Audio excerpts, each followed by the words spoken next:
hype because you remember all the games against the number one seeds and thinking we could do that. But Clemson is on another tier than us. And, like they said, we tried to do as much as we could to say, well, if we give them this kind of game, then it's going to be something we can count on and build on. And we didn't end up giving them that kind of game, but still, it's a strong team, and we've done some damage early in the season. So no reason why we can't keep that going. Well, so I have a quick question for both of you. This is my last question in regards to the Clemson game. I'm actually excited to not talk about it anymore because it was horrible. But there was a very clear and distinct disadvantage, might be the right word, that we had at two specific position groups, and that is wide receiver and linebacker. To me, that was the two position groups where it just looked like we did not belong on the same field as Clemson at those two position groups. We don't have nearly the talent nor the depth, and it really just made it hard for us to stay in the game. I mean, we kept getting exposed in more than one way, but I think those were the two most blatant areas. Where do we go from here?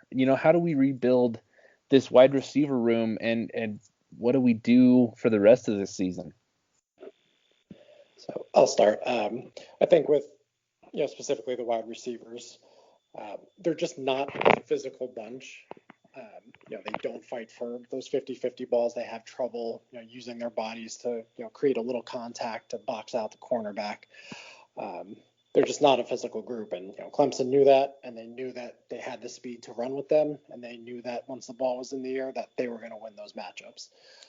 I do have faith in Rob Likens, our wide receiver coach.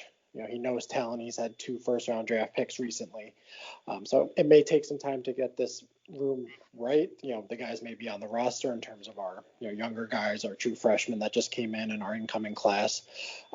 Especially Brashard Smith, who I'm super high on. I think he's going to be a stud level. Love him. Yes. Not to go too much into it, but I remember watching his highlights after he decommitted from Florida, and I was absolutely blown away that he was just a lower 4-star in most of the rankings. But I think help is on the way. Likens is a proven wide receiver coach, but I think it's time that we probably get some of these younger guys some reps, because what's the worst that could happen? That they don't fight for the 50-50 balls that they have dropped, that they don't make. I know it sounds harsh, but I think it's the truth. Yeah.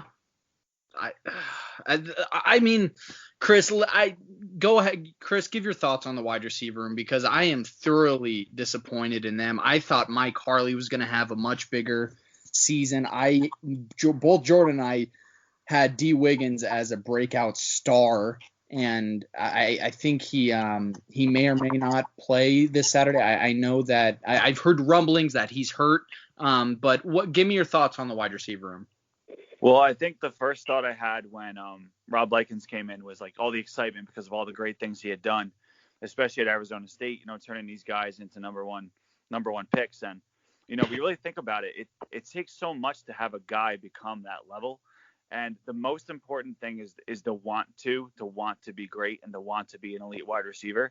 And I just haven't seen it. The 50-50 balls, that's an indicator of a much bigger problem, with a willingness to kind of put themselves out there.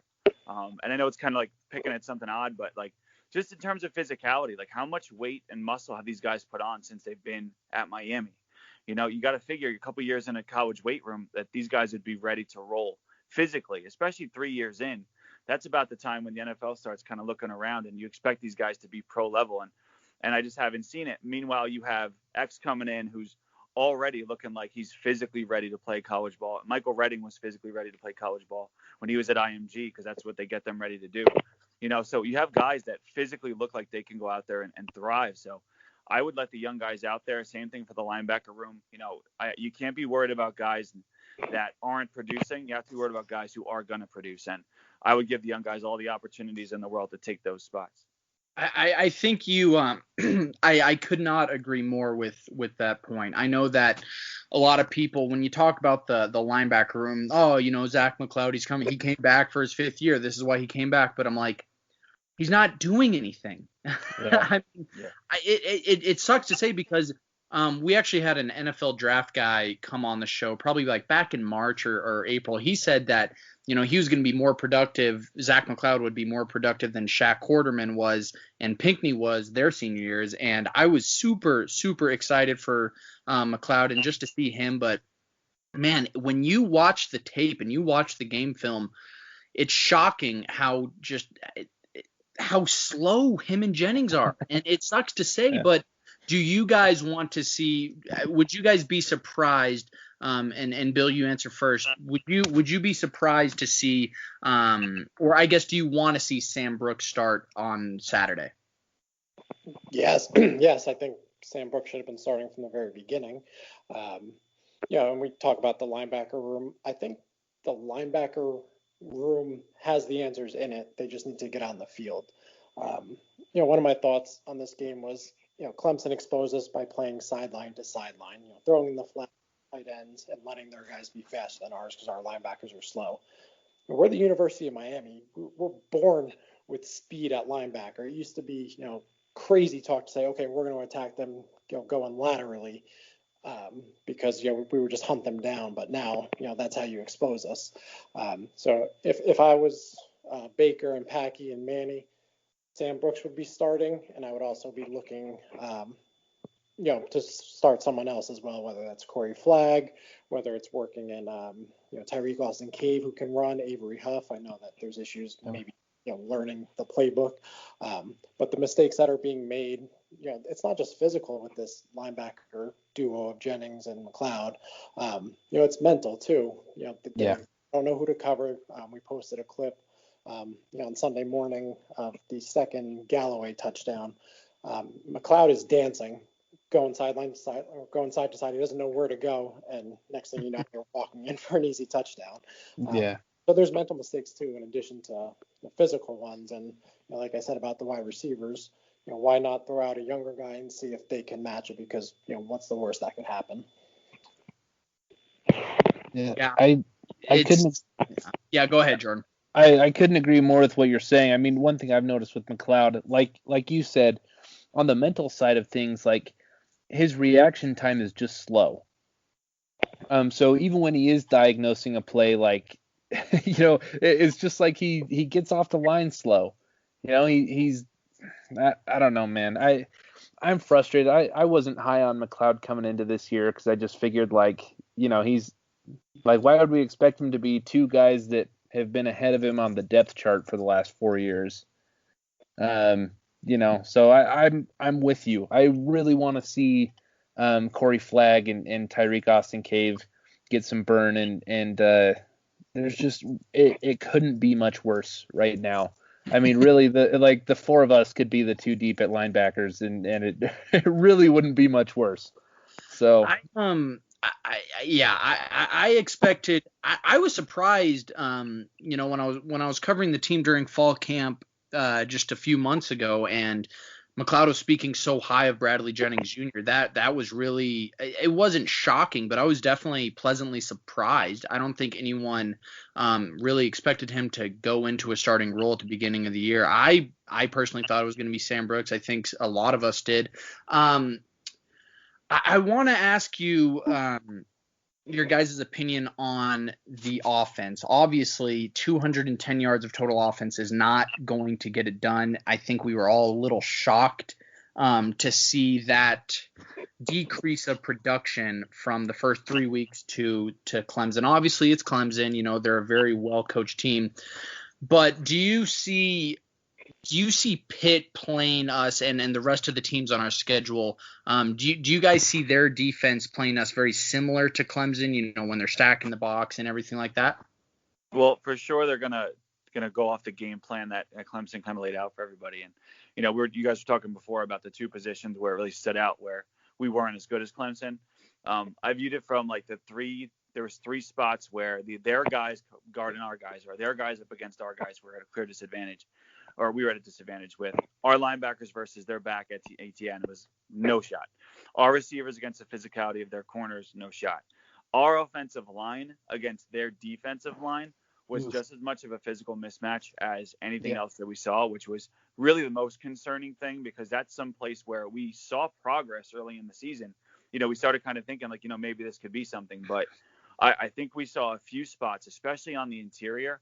If DJ Scaife isn't going to be the player we thought he was supposed to be, then we have to come up with another plan for that right away, because he was supposed to be the anchor on the interior, not the guy that we look at and say, you should have been, you were supposed to be. Because already you got Clark, who is a nice player, but really ideally he's a center where you can let some of the physical limitations go.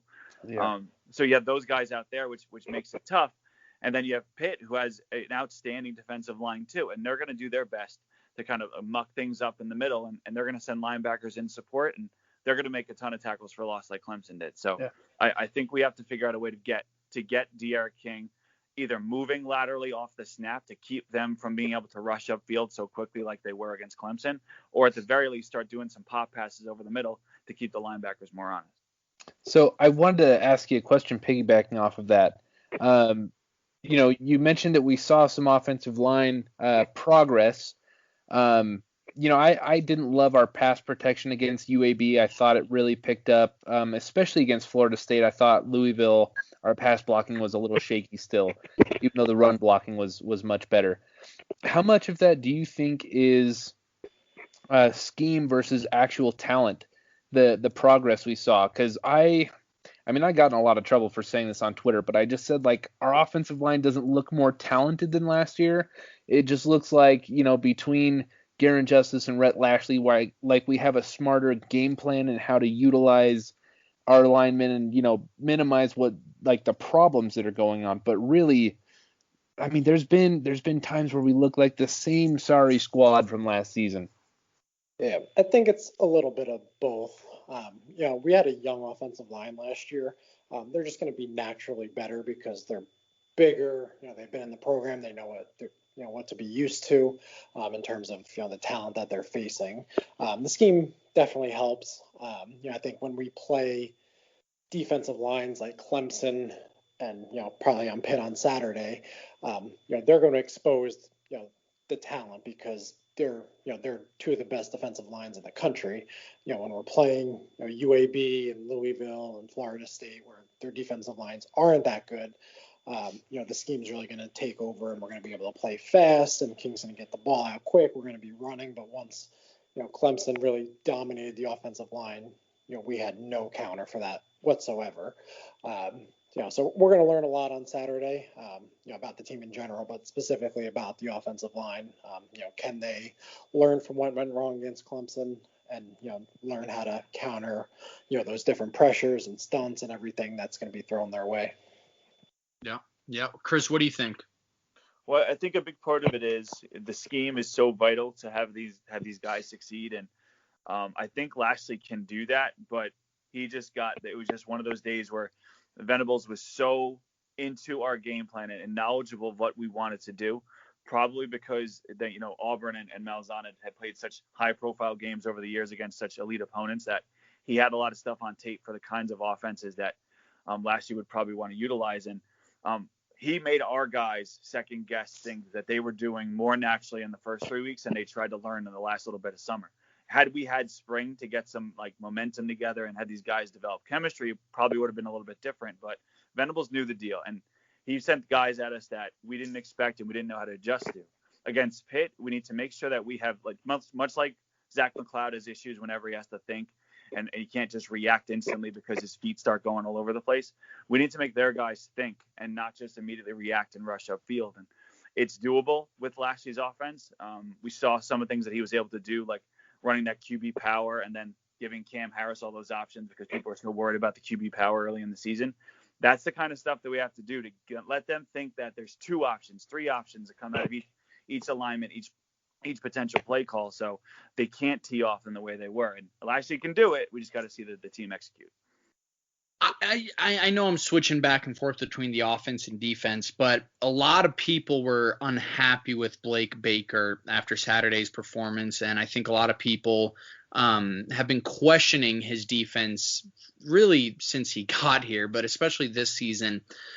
I want to know 2 things from you guys. One, do you want to see Manny Diaz call the defense, be the play caller for the defense?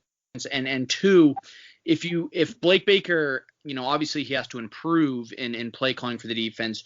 What would you suggest, and what do you think the defense needs to get better at? I think if Manny's going to be the one